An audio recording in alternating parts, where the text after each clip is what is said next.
This is Lee from Monstrosity and Terrorizer, and you're watching Infernal TV.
Okay, second question first. We're flying back tomorrow.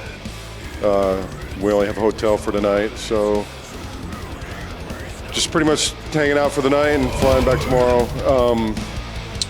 First part of the question, I've done it twice with Terrorizer, so I kind of have a feeling of what to expect. And in my opinion, the festival has grown. The first time we did it, it was a little smaller. Second time with Nile and Terrorizer Tour, it was bigger, and then this year it's already a full house, or it's getting there, so it's a lot bigger. And yeah, it seems to be a growing festival.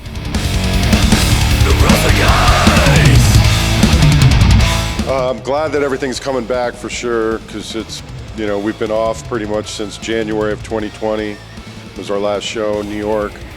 And festivals are always kind of a mixed bag for us just because we're so complicated with the setup. We do in-ear monitors and all this stuff, so they usually give us about 10, 15 minutes to set up, and it's never enough. So we end up having to cut songs short, or things aren't perfect, and so sometimes it's hit or miss. Like Brazil, we had a horrible show because of that, just being rushed and not having everything the way we wanted. And you just have to go, unfortunately, and do it. And sometimes it affects the sound, affects the performance. But in general, though, it's good to be back, and definitely cool to be playing shows. We got this show. We have a show in December in Mexico City, and we're working on a show in Colombia for January, and then Maryland Death Fest. Hopefully that everything goes smooth with that. That's one of the biggest shows of the year. So.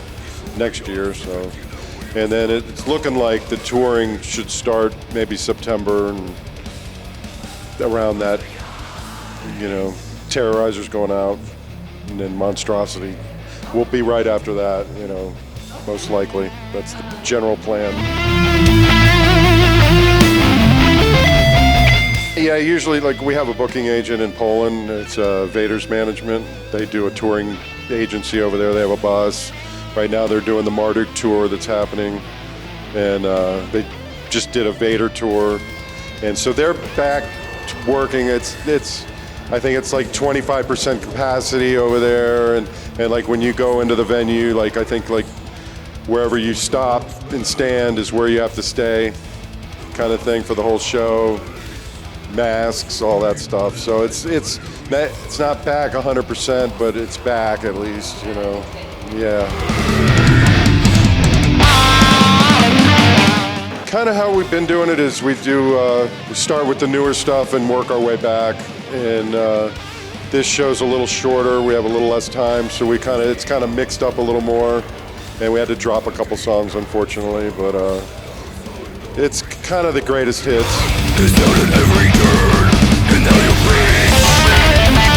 It's hard to say. It was kind of split up between Mark, Matt, and myself. We each had 3 or 4 songs on the album. And the next album I've already written, and it's pretty much all me writing it. And I've already got the 10 songs. So, and it was just because I was ahead of the game. We took so long on the last album. Mark was still working on, so I just went ahead and started writing. So I got ahead of the game. I had 4, actually, yeah. at least 4 songs before the last album even came out. So, and I just finished up when COVID hit. I just wrote 6 more songs and still fine-tuning them, of course. And Matt and Mark are putting their little 2 cents in on it, if you will, whatever. So, but the majority and the themes are my songs. So I'm writing lyrics. That's what I've been doing. I did on the Inhuman Condition tour. I would try to write a paragraph a day, and just get something down every day. Try to be disciplined with my time off, and pretty much that's where I'm at. And then when I go back from this, I'm going to start writing the Terrorizer album with Pete. We haven't really been doing much since the Nile tour, and just because of COVID and all that kind of killed everything. So the plan is to really get back and, because I got some riffs and ideas and songs. We had 5 songs left over from the last album too, so chances are we'll just keep those in the can though and start fresh. That's kind of my idea. I want to, write 20 songs, use the best 10 type thing, that way because some songs you think are good, but when you actually record them and get them finished, a different song that you didn't think was as good ends up being the hit. Like Firestorm was an example for that for Monstrosity, where it was it was an okay song, but when the studio treatment got put to it, it really changed everything,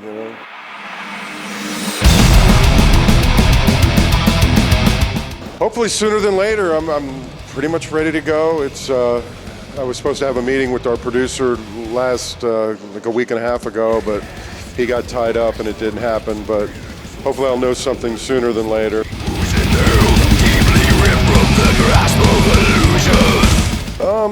I think the time, having a little more taking our time instead of being some bigger bands of the scene that are doing things. They tend to put out albums every 18 months on the clock, and so that helps them because they're more consistent, they're more in the fans' face every 18 months. But sometimes the music suffers, in my opinion. It just depends how you look at it, But we always try to put 100% into everything, so it just hopefully it works out.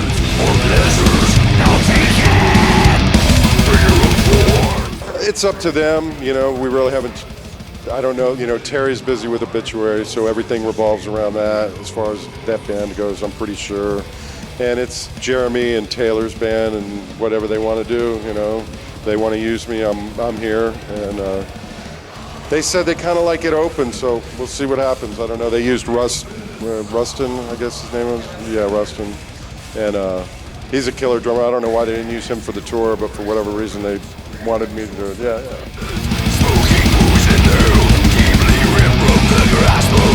Well, with the guitar, all through the 90s and stuff, I was writing Monstrosity riffs, so people really didn't associate me as a guitarist.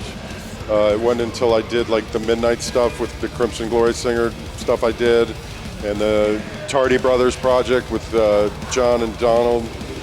That was kind of the first time that people actually saw me out front, and then obviously I did the Obituary stuff in 2012. I did a Brazilian tour on guitar with them, and then obviously the Terrorizer too.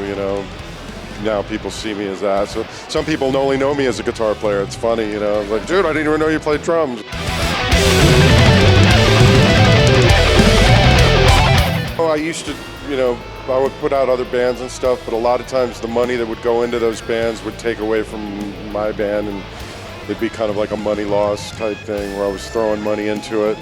Not to say that I won't ever do anything again, because I'm doing the Midnight Covers album that I'm getting ready to do that next, so I'm working on that.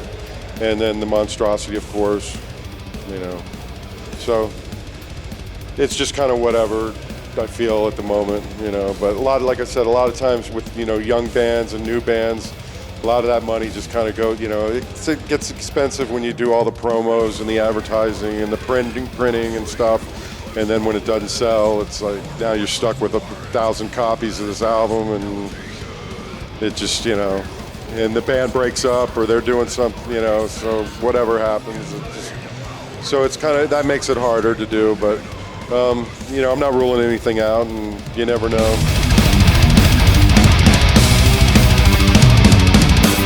Yeah, just hopefully we're back. We're just trying to stay busy, you know, and as busy as we can, considering the times and what's going on. And just look forward to playing tonight, and it should be a good one.